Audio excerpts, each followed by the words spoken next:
कोपरगाव नगर परिषद निवडणूक स्थगित. सुधारित निवडणूक कार्यक्रम जाहीर. कोपरगाव नगर परिषद निवडणूक 2025 ची 2 डिसेंबर रोजी होणारी निवडणूक राज्य निवडणूक आयोगाच्या आदेशानुसार स्थगित केले असल्याचे शासन परिपत्रक 29 नोव्हेंबर रोजी निर्गमित केले आहे.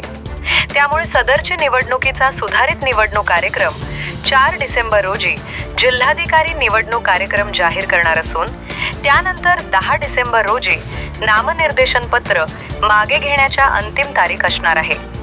तर 11 डिसेंबर रोजी निवडणूक चिन्ह देण्याचा कार्यक्रम पार पडणार आहे व त्यानंतर 20 डिसेंबर रोजी सकाळी 7:30 पासून सायंकाळी 5:30 पर्यंत मतदान होणार आहे व 21 डिसेंबर रोजी मतदान व निकाल सकाळी 10 वाजेपासून सुरू होणार असल्याची माहिती राज्य निवडणूक आयोगाचे सचिव सुरेश काकांनी यांनी काढली आहे.